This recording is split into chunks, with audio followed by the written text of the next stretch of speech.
Hello everyone, मैं राजू एक बार फिर से स्वागत करता हूं आप सभी का हमारे यूट्यूब चैनल एजुकेशन पर्पस में।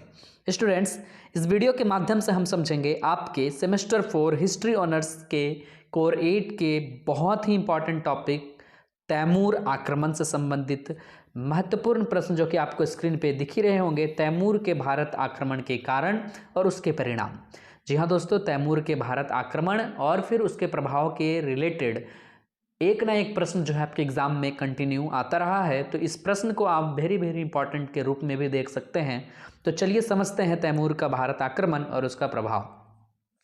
सबसे पहले तैमूर के जीवनी को लिखेंगे तो यहाँ पे जीवन परिचय एक पॉइंट आप बना सकते हैं इस जगह पर, जीवन परिचय। तो जो तैमूर था दोस्तों, उसका जन्म हुआ था 1336 ईस्वी में 1336 को ट्रांस ऑफ सियाना के केचिया शहरे सब्ज में। ठीक है, ट्रांस ऑफ सियाना याद रखिएगा। ट्रांस ऑफ सियाना में 1336 ईस्वी को तैमूर का जन्म हुआ था और ट्रांस ऑफ सियाना के समरकंद में, ठीक है, दक्षिण में, जो कि समरकंद के दक्षिण में था, उस क्षेत्र में इसका जन्म हुआ था। तो तैमूर जो था प्रारंभ से ही शिक्षा में अति उत्तम था, मतलब अच्छा, प्रभावशाली और प्रवीण था, चालाक था, चतुर था और युद्ध विद्या में भी वो बहुत ज़्यादा प्रवीण था, चतुर था। युद्ध विद्या भी उसे बहुत अच्छी तरीका से आती थी और बचपन से ही वो प्रतिभावान और महत्वाकांक्षी व्यक्ति था। चीज़ों को सीखने के पीछे जो है अपना समय जो है लगाया करता था। तैमूर एक कुशल सैनिक भी था और एक बार में क्या हुआ था ना कि उसके पैर में तीर लग गई थी। ठीक है, और तीर लग जाने के कारण उसके जो घाव थे वे धीरे धीरे बढ़ने लगे थे और जिसके कारण जो है वो जीवन भर लंगड़ाता रहा और इसी कारण से उसे तैमूर लंग के नाम से भी जानते हैं। ठीक है, तो इसे तैमूर लंग के नाम से भी जानते हैं क्योंकि इसका पैर में तीर लगने के कारण ये जीवन भर लंगड़ाता रहा, इसलिए तैमूर लंग के नाम से जानते हैं।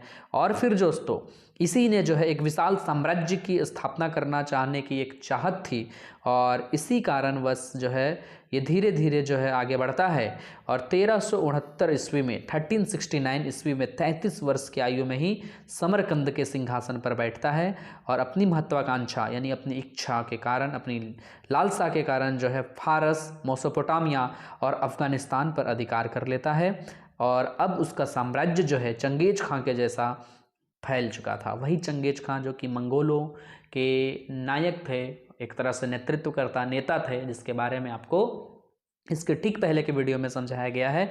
यदि वो वीडियो आपने हमारा नहीं देखा है तो हमारे चैनल पर जाकर विजिट कर सकते हैं या फिर ऊपर दिए गए आई बटन पर जो भी आप टैप करके भी देख सकते हैं। तो चंगेज खां के जैसा भी ये क्या करना चाहता था, विचार रखता था और भारत को लूटना चाहता था और इसी प्रकार से वो इस ओर आगे बढ़ता है। और उसकी एक आत्मकथा है दोस्तों, मलफुसाद ए तैमूरी। ठीक है, उसमें उसने अपनी भारत पर आक्रमण करने का उद्देश्य के बारे में बताया है। उसने कहा कि भारत पर आक्रमण करने का जो उद्देश्य है केवल काफिरों से युद्ध करना, पैगंबर के अनुसार, आज्ञा अनुसार उन्हें सच्चा धर्म स्वीकार करना और इसी प्रकार से मुस्लिम धर्म अपनाना, मतलब दूसरे से अपनवाने के लिए बाध्य करना, देश को बहुदेवतावाद, अंधविश्वासवाद से मुक्त करना और मंदिर का उन्मूलन करना जिसमें हम धर्म, ईश्वर के समर्थक, मतलब कहने का मतलब है इसका एक ही उद्देश्य था कि वो हिंदू धर्म के विरोध जाए और सभी को मुस्लिम धर्म को अपनाने के लिए बाध्य करे और अपना धर्म को जो है सर्वस्व जो है एक उच्च स्तर पर रखने की कोशिश करे, इसका उद्देश्य था। तो इसके स्पष्ट रूप से दो उद्देश्य सामने आते हैं, तो यहाँ पे इसके दो उद्देश्य को भी आप लिखेंगे। सबसे पहला उद्देश्य था भारत की संपत्ति को लूटना।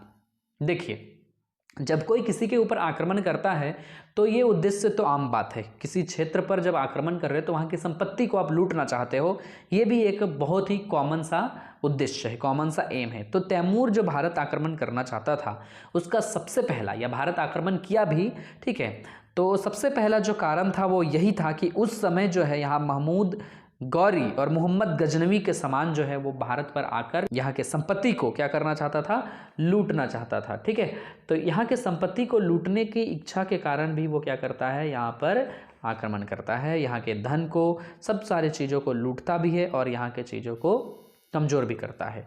दूसरा कारण था वो हिंदू के विरोध जाना चाहता था, हिंदुओं के विरुद्ध जिहाद कर मंदिर, मूर्ति, ये सब सारी चीज़ों को नष्ट करना चाहता था और बलपूर्वक जो है इस्लाम धर्म का विस्तार करना चाहता था, इस्लाम की संस्कृति का वर्चस्व लहराना चाहता था और यही उसकी इच्छा थी। तो ये जो दो कारण थे, उसके कारण वो अपने साम्राज्य का विस्तार कर पाया और साम्राज्य को धीरे धीरे बढ़ाना चाहता था और सभी के सभी तरीके से वो एक ना एक रूप से यहाँ के लोगों को, एक प्रकार से यहाँ के हिंदुओं को तबाह करना चाहता था। ये उसकी इच्छा थी और ये सारी चीज़ें जो है आपने देखा उसके उद्देश्य में। इन सब चीज़ों को आप रीड कर लेंगे, PDF हम आपको दे ही देंगे, ठीक है। उसके बाद जो है दोस्तों यहाँ पर एक चीज़ है, 1388 से लेकर 1394 ईस्वी तक 3 व्यक्ति जो है सिंहासन पर बैठे रहे, किंतु वे सब अयोग्य सिद्ध हुए। अंत में फिरोज तुगलक का पौत्र, यहाँ हम थोड़ा सा इंडिया के बारे में है, थोड़ा सा आगे चल गया है, इसको रिपीट देख ही लेते हैं।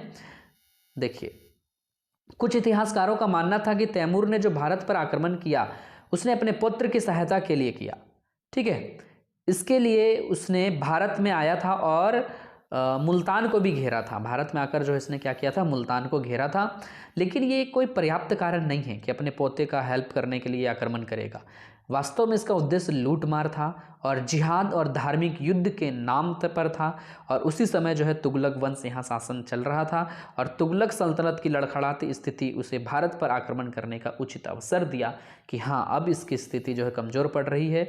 इसी तरीक़ा से फिरोज शाह तुगलक की मृत्यु के बाद उसके वंश में एक से एक लोग जो है आगे चलते हैं, लेकिन लोगों ने यहाँ पे षड्यंत्र रचना चालू किया, इसके साम्राज्य को, तुगलक वंश को कमज़ोर करना चालू किया।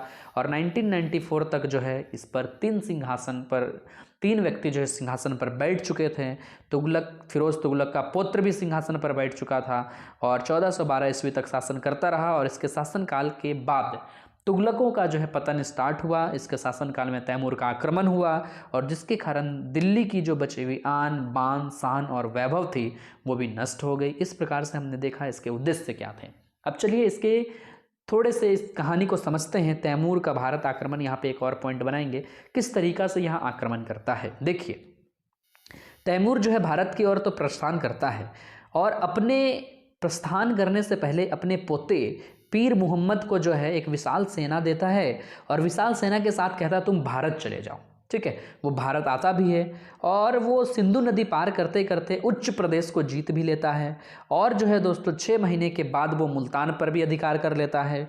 और इसकी सूचना जब उसको मिलती है, किसे, तैमूर को, तो फिर जो तैमूर है वो एक और बड़ी सेना जो है 1398 में, याद रखिएगा 1398 में भारत पर जो है तैमूर ने आक्रमण किया था एक बड़ी सेना के साथ, ठीक है। तो बड़ी सेना के साथ तैमूर जो है समरकंद से, जो कि वहाँ का सिंहासन का ही तो वो मालिक था ना, तो समरकंद से वापस वहाँ से चल देता है क्योंकि इसके पोते का जो एक संदेश है उसको मिलता है कि हमने जो है मुल्तान पर कब्जा कर लिया है। और इस तरीक़ा से अक्टूबर में तालंबा नामक स्थान पर घेरा और वहाँ पर नगरों को लूटा। देखिए, इतना कुछ नहीं याद किया जाता है, आपको सिंपल सी बात है, आप इतिहास में पढ़ रहे हैं तो कुछ चीज़ों को जो है आप बाउंस करें, लेकिन उसको उतना तरीका से बाउंस ना करें कि वो जो है एग्जामिनर के समझ में ना आए, ठीक है। देखिए, कुल मिलाकर जो है वो जब वहाँ से चलता है तो वहाँ से चलते के क्रम में बहुत सारे क्षेत्रों को लूटता है, बहुत सारे क्षेत्रों के संपत्ति को जो है क्या कर लेता है, अपने अधीन कर लेता है। और वहाँ त्राहिमाम यानी लोगों को मचाने पर क्या करता है, जोर करता है। और इस तरीक़ा से बहुत सारे हिंदुओं को वध किया, बहुत सारे जगहों को लूटा और बहुत सारे लोगों को मारा और मतलब कि खून जो है, माल जान की हानि हुई और बच्चों को भी कैद कर लिया। सप्ताह भर में जो है वो कहाँ पहुंच जाता है, वो दिल्ली पहुंच जाता है। और दिल्ली जो है वो 17 दिसंबर 1398 ईस्वी को पहुंचता है और वहाँ विशाल सेना के साथ जो है वहाँ का जो सुल्तान था महमूद, उसको जो है हरा देता है। और हम कह सकते हैं 1398 ईस्वी को ही 17 को वो आक्रमण किया, 17 दिसंबर को, और 18 दिसंबर को ही वो बड़े ही धूमधाम से दिल्ली के गद्दी को अपने अधीन कर लेता है। वहाँ का अपने दरबार, मतलब वो उस दरबार में जो है अपना वर्चस्व हासिल कर लेता है। अब उस जगह पर दिल्ली में हजारों लोगों की मौत के घाट उतार देने के बाद शारीरिक रूप से लोगों को, जो अस्वस्थ थे उनको मार दिया, जो स्वस्थ थे उनको अपने पास बंदी बनाकर, दास बनाकर रखा, युवक युवतियों को दास बनाकर रखा। और इस तरीक़ा से तैमूर जो है 15 दिनों तक जो भारत में रहा, परंतु जो है उसकी इच्छा नहीं थी कि वो शासन कार्य करे, बस उसकी इच्छा थी लूटने का, हिंदुओं को नष्ट करने का। इस तरीक़ा से वो नष्ट किया और फिर से जो है वो वापस आ जाता है। और वापस आने के समय जो है वो खिज्र खां नामक एक व्यक्ति को अपना प्रतिनिधि के रूप में सारा चीज़ सौंप कर जो है वापस चला आता है, ठीक है। इस प्रकार हम कह सकते हैं लूटपाट जो है ये सारी चीज़ें किया उसने, भारत देश को लूटा उसने, हिंदुओं को दबाया उसने, यहाँ के बहुत सारे जगहों पर जो है लोगों को खात्मा किया, मारा, इस तरीके से खून बहाया, ये सारी चीज़ें उसने की। ठीक है, अब हम लोग पढ़ेंगे सबसे इम्पॉर्टेंट टर्म जो इसमें है, जो कि अधिकतर थोड़ा लंबा करके आपको लिखना होगा, तैमूर के भारत पर आक्रमण का प्रभाव। देखिए, तैमूर का जो आक्रमण भारत के लिए था वो बहुत ही ज़्यादा लाभकारी नहीं था, बहुत ज़्यादा क्या था, विध्वंसकारी और विनाशकारी सिद्ध हुआ। हालांकि तैमूर का मुख्य उद्देश्य था हिंदुओं का विनाश करना, धन की संपत्ति को लूटना, लेकिन उसके आक्रमण से भारत की जनता तो प्रभावित हुई, लेकिन और भी कई स्थितियां थीं जहां पर इसका प्रभाव देखने को मिलता है। जैसे कि सबसे पहला लिखेंगे आप आर्थिक प्रभाव। तो आर्थिक तौर पर जो है इसने जो आक्रमण किया, या आक्रमण करने की अगर बात पर हम लोग गौर करें या फोकस करें तो इससे क्या होगी, जनधन की हानि होगी। ठीक है, हिंदुस्तान की जनता की हालत बुरी तरीक़ा से जो है क्या हो जाएगी, बेकार हो जाएगी, क्योंकि यहाँ के लोगों को उसने लूटा, यहाँ के व्यक्तियों की मौत को घाट उतारा, यहाँ के व्यापारियों को लूटा होगा, बहुत सारी हत्याएं, महिलाओं पर अत्याचार, बच्चों पर जघन्य अपराध, ये सारी चीज़ें की होंगी। यानी कि उसने रास्ते पर चलने वाले नगर गांव सबको जलाकर नष्ट कर दिया, किसी को लूटा, भवन मंदिर ये सब सारी चीज़ों को तोड़ा, तहस नहस कर दिया, आगजनी, लूट, हत्या, ये जो सारी चीज़ें हुई, तो इससे कहीं ना कहीं जो है यहाँ की स्थिति जो है दयनीय हो गई, और यहाँ के फसलों को नष्ट किया, यहाँ के उद्योग धंधों को बर्बाद किया, यहाँ के वाणिज्य व्यापार को रोका, चौपट कर दिया। तो इस तरीक़ा से हम कह सकते हैं कि कहीं ना कहीं ये आर्थिक प्रभाव जो थी वो दुष्प्रभाव रही, यानी कि तैमूर जो है यहाँ के आर्थिक प्रभाव को जो है पूरा की पूरी क्या कर दिया, तहस नहस कर दिया। ठीक है, यानी स्थिति जो है दयनीय होगी। अगला पॉइंट आप यहाँ पे बनाएंगे समाज पर प्रभाव। देखिए, भारतीय समाज पर भी इसका बहुत ज़्यादा प्रभाव पड़ा। जो लूट घसोट हत्या ये जो सारी चीज़ें हो रही थी, तो इससे सामाजिक सुरक्षा और शांति व्यवस्था कहीं ना कहीं क्या हो गई, नष्ट हो गई। तो समाज जो है एक आतंक और असंतोष की ओर जो है आगे बढ़ा। समाज में विद्रोही, लुटेरे और अलग अलग चीज़ों को जो है, जो कि गलत कार्य पर जो लोग लीन होने लगे, यानी कि लोगों को प्रोत्साहन मिला लूटने का, ये सब गलत कार्य करने का, समाज में डराना धमकाना, ये सारी चीज़ें फैलने लगी। ठीक है, अगला लिखेंगे तुगलक वंश पर प्रभाव। हमने अभी बताया ही था तुगलक वंश में किस तरीक़ा से प्रभाव पड़ता है। तो तैमूर का जो आक्रमण था वो दिल्ली सल्तनत में जो तुगलक वंश था वो धीरे धीरे टूट ही चुका था, यानी टूट रहा था या उसके टुकड़े हो गए। इस आक्रमण ने दिल्ली सल्तनत के पतन की गति को और ज़्यादा बढ़ा दिया, और इससे जो है बहुत सारे ऐसे शासक जो तुगलक वंश से संबंध रखते थे वो धीरे धीरे जो है उनमें अराजकता फैल गई और वे कमज़ोर होते चले गए और उनका भी सत्यानाश हो गया। राजनीतिक दृष्टि से यदि हम देखें तो एक प्रकार से कह सकते हैं कि इसके आक्रमण के कारण यहाँ की राज सत्ता जो थी वो छिन्न भिन्न हो गई।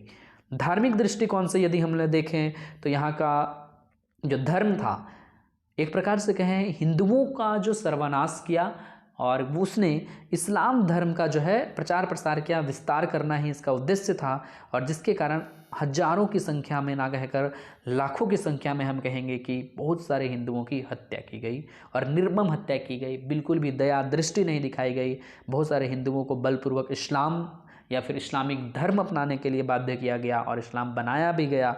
उनके स्त्री पुरुष दास ये सब सारी चीज़ें जो है उनको यूज़ में लाया जाने लगा, दास के रूप में लाया जाने लगा, और बड़ी संख्या में मंदिरों को तोड़ दिया गया, पवित्र स्थानों को भ्रष्ट कर दिया गया, और बहुत सारे हिंदुओं के बीच जो है आतंक फैलाया गया और इस्लाम धर्म को ऊंचा किया गया। कुल मिलाकर यदि हम कहें तो इसने इस्लाम धर्म को बढ़ाया, इस्लाम धर्म का विस्तार किया और हिंदू धर्म का सर्वनाश करने का प्रयत्न किया, और कहीं ना कहीं इससे हिंदू धर्म भी सर्वनाश की ओर आगे बढ़ा। अगला देखेंगे सांस्कृतिक प्रभाव। देखिए, संस्कृति पर क्या प्रभाव पड़ा। उसने तो केवल आक्रमण करने के क्रम में, मार या फिर ये सारे युद्ध करने के क्रम में जो है लोगों की हत्या ही नहीं की, बल्कि यहाँ मंदिर मूर्ति भवन सबको तो नष्ट कर दिया ना। तो ये सब क्या थी, वहाँ की संस्कृति थी, भारतीय कला की जो संस्कृति थी उसको कहीं ना कहीं हानि पहुँची। इसके साथ साथ दोस्तों वो क्या किया, अपने साथ जो है भारत के बहुत सारे कलाकारों को, भारतीय कला को समर्पित करने वाले लोगों को, अनेक शिल्पकारों को वो क्या करता है, पकड़कर जो है अपने साथ समरकंद ले जाता है, और वहाँ जाकर उससे अपने ढंग के अनुसार महल बनवाता है, भवन बनवाता है, मस्जिद बनवाता है, और इन सब चीज़ों का निर्माण करवाता है। ठीक है, तो इस प्रकार से भारतीय शैली, भारतीय कला शैली पर बहुत ज़्यादा गहरा छाप पड़ता है और भारत का जो कला है वो विदेश में भी क्या हो गई, प्रचार प्रसार होने लगी, परंतु ये गलत तरीके से हुई। तो एक प्रकार से कहें कि तैमूर का जो आक्रमण था भारत पर मुगल विजय का भी एक प्रशस्त एक रास्ता तैयार किया। ठीक है, मतलब कि हम लोग देखेंगे कि किस तरीक़ा से लोदी वंश के अंतिम शासक इब्राहिम लोदी का अंत करके बाबर जो है यहाँ पर मुगल वंश की स्थापना करती है, तो वो कहीं ना कहीं इसके लिए भी प्रेरणा स्रोत रहा, यानी बाबर के लिए प्रेरणा स्रोत रहा कि आगे चलकर जो है इससे सीख लेकर बाबर ने भी यहाँ आक्रमण किया था और इब्राहिम लोदी को हराकर जो है क्या किया था, मुगल साम्राज्य की नींव रखी थी। तो इस प्रकार से हम देखेंगे कि इसका जो है दुष्प्रभाव रहा। तो यहाँ पे आप मूल्यांकन बनाएंगे, जो कि मैंने यहाँ पे नहीं लिखा है, पेज छोड़ दिया था लिखने के क्रम में। ठीक है, तो क्या लिखेंगे, मूल्यांकन लिखेंगे और मूल्यांकन में वही लिखेंगे जो आपको समझ में आया कि तैमूर जो है एक ऐसा शासक था जो कहीं ना कहीं भारत देश में जो है अपने इस्लाम धर्म का प्रचार प्रसार बढ़ोतरी करने के लिए आया था, विस्तार करने के लिए आया था। और इस प्रकार से हम कहें तो कहीं ना कहीं जो है दोस्त हम कह सकते हैं कि तैमूर का जो उद्देश्य था वो सफल रहा, परंतु इससे भारत देश की जो आर्थिक, सामाजिक, धार्मिक ये जो सारी चीज़ें थी वे कहीं ना कहीं जो ये स्थितियों में जो है बहुत बड़ा, गहरा और बुरा प्रभाव पड़ा। इस तरीक़ा से इसका मूल्यांकन को आप यहाँ लिखेंगे। इतना ही था दोस्तों इस वीडियो में, मिलते हैं आगे के वीडियो में, तब तक के लिए बाय, अपना ख्याल रखिएगा। Thank you so much.